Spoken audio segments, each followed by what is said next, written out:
Hello दोस्तों, मेरे प्यारे भाइयों, आप सभी को मेरा प्यार भरा नमस्कार। मैं आज आपको विद्युत ऋणात्मकता समझाने जा रहा हूँ। विद्युत ऋणात्मकता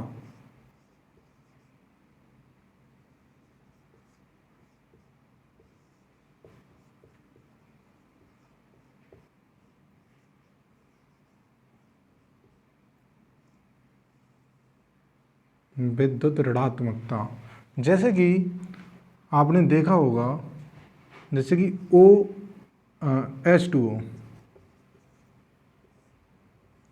ठीक है। तो यहाँ पे H, यहाँ पे H, यहाँ पे +1, यहाँ माइनस, यहाँ प्लस, यहाँ माइनस। ऐसे प्लस माइनस मतलब क्यों लगाते हैं? ऐसा नहीं है कि हम O पे लगा दें प्लस और H पे माइनस लगा दें। या फिर देखो NH3 है, NH3, H+1, H+1 और H+1, ठीक है। और इस पे हो जाएगा -3, ठीक है। जैसे कि और है PCl5, PCl3। तो यहाँ पे क्या होता है कि Cl मतलब C पे -1, इधर -1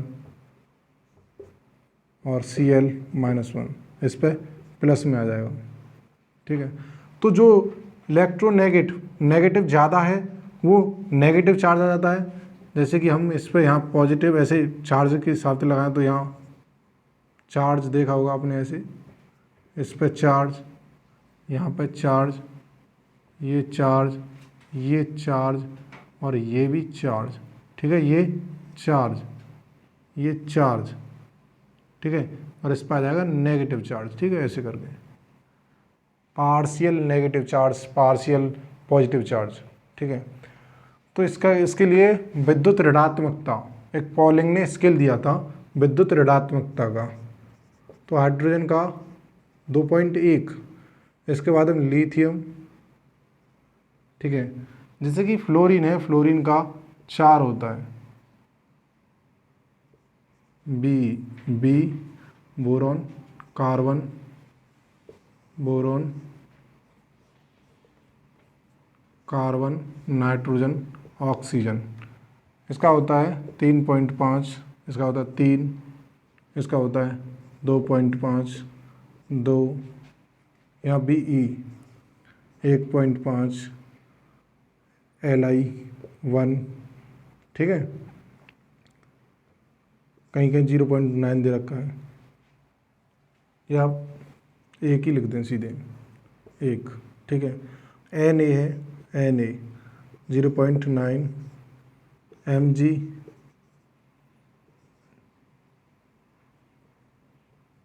1.2,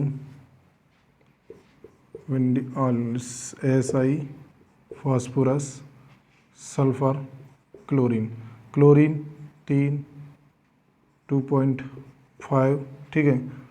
इसका 1.5, 1.8, 2.1, ठीक।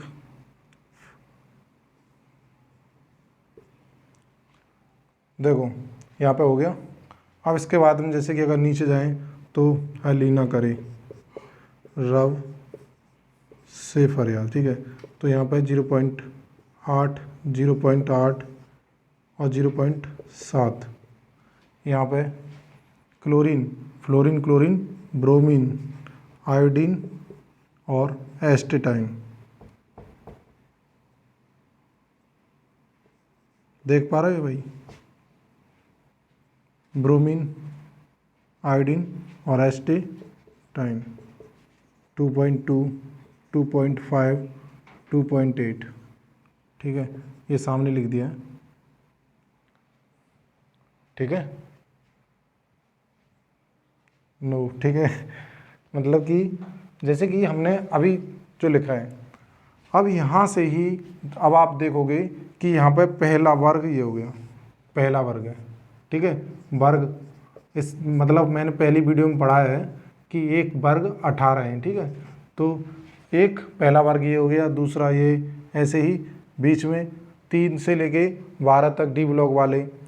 तो विद्युत ऋणात्मकता अगर ऐसे मतलब आवर्त में जाएंगे, आवर्त, तो बढ़ेगी।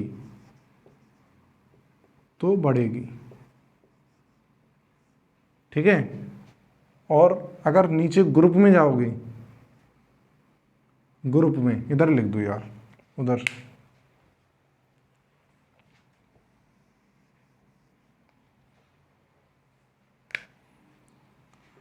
विद्युत ऋणात्मकता, विद्युत ऋणात्मकता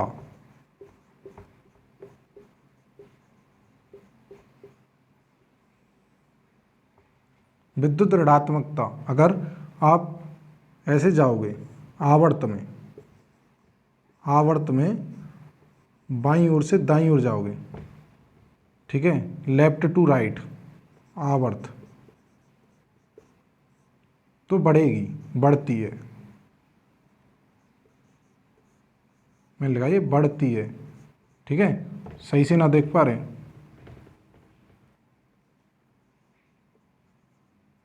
बढ़ती है।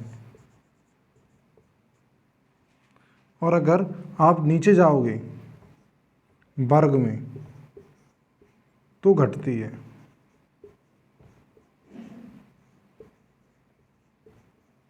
ठीक है। अब ऐसे समझो कि अब ये हमारे पास में इतने तत्वों की इलेक्ट्रोनेगेटिविटी है। अगर हमने अभी आपको बताया था कि PCl3 कहाँ है, ये कि यहाँ पे पॉजिटिव आ गया है और यहाँ पे नेगेटिव चार्ज आ गया है, इन पर नेगेटिव चार्ज क्यों, कि ये मोर मतलब नेगेटिविटी है, विद्युत ऋणात्मकता इसकी ज़्यादा है क्लोरीन की। ऐसे ही अगर हम जैसे देखो, अगर हम H2O करते हैं तो O का 2.1 है, इसका O मतलब जो H है उसका 2.1 है और जो O है उसका 3.5 है। तो इलेक्ट्रॉन उधर की साइड जाएंगे जिधर विद्युत ऋणात्मक है, मतलब जो नेगेटिव चार्ज है जिधर आएगा उधर विद्युत ऋणात्मकता ज़्यादा है। ठीक है। जैसे अब आप कोई भी कुछ भी बना सकते हो, बना के आप बता सकते हो कि किधर होगा। जैसे HCl है, आपने देखा होगा HCl में क्या होता है, इस पर प्लस चार्ज होता है और इस पर माइनस चार्ज होता है।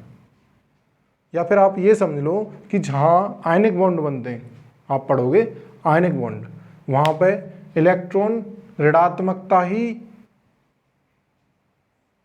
कार्य करती है। जैसे कि अगर यहाँ से आप कोई तत्व लोगे और यहाँ से कोई तत्व लोगे तो इसकी ऋणात्मकता बहुत कम है, इसकी बहुत ज़्यादा है, तो ये इलेक्ट्रॉन दे देगा, उसे इलेक्ट्रॉन दे देगा। जहाँ पे इलेक्ट्रॉन देखो विद्युत ऋणात्मकता ज़्यादा, तो इलेक्ट्रॉन निकालने के लिए आपको एनर्जी ज़्यादा देनी पड़ेगी। विद्युत ऋणात्मकता ज़्यादा तो आयनन ऊर्जा भी ज़्यादा। आयनन ऊर्जा, जैसे कि आयनन ऊर्जा ये होती है कि अगर किसी, देखो यहीं लिख रहा हूँ, यहाँ लिख दूँ ऊपर, अगर यहाँ लिख रहा हूँ जैसे कि Na, ठीक है, Na से अगर हमें Na 11 है, ठीक है, Na से हमें एक इलेक्ट्रॉन निकालना है, गैसीय अवस्था में होगा ये पहले, तब Na से अगर हम एक इलेक्ट्रॉन निकालते हैं तो Na प्लस 1 इलेक्ट्रॉन। ठीक है, इधर ध्यान दो, Na 11 इलेक्ट्रॉन थे, अब इसमें 10 इलेक्ट्रॉन रह गए, Na प्लस 1 इलेक्ट्रॉन। ये जो यहाँ पे इसमें बदल रहा है, यहाँ पे हमें देनी पड़ती है एनर्जी, ये इसे ही बोलते हैं आयनन एनर्जी, आयनन ऊर्जा। ठीक है, आयन में करने के लिए आयनन ऊर्जा। अब जैसे कि अगर Na लिया तो आयनन ऊर्जा होगी, आप दोगे जो भी।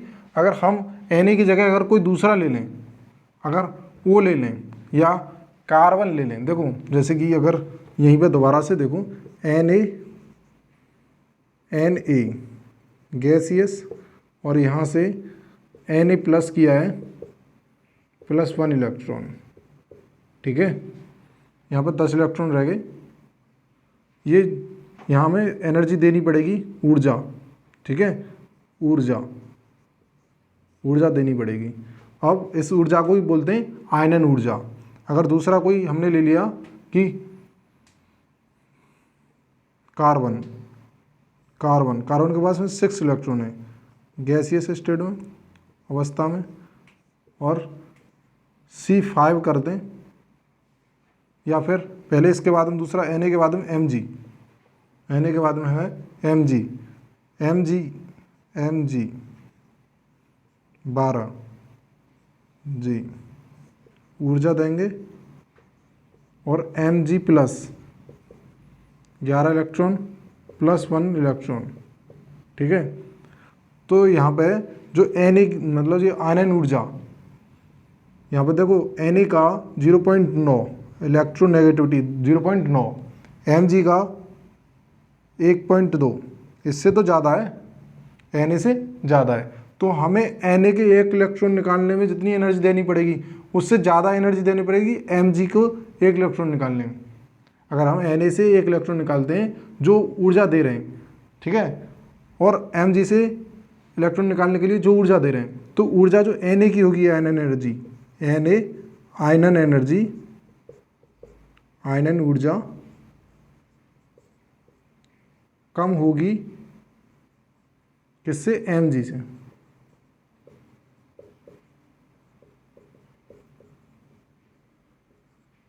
अगर यहाँ पे अगर हम इधर से कोई तत्व लें तो उसकी और ज़्यादा होगी। अगर हम बी बोरोन से निकालें तो इससे ज़्यादा होगी, अगर बोरोन से निकालें तो और ज़्यादा देनी पड़ेगी, ठीक है। इसी प्रकार जब एनर्जी बहुत ज़्यादा, मतलब देखो यहाँ से जैसे कार्बन है, कार्बन बहुत ज़्यादा सहसंयोजक बॉन्ड बनाता है, वो यही कारण होता है। बस विद्युत ऋणात्मकता यही था, आप पढ़ना, ठीक है, पढ़ते रहिए। All the best.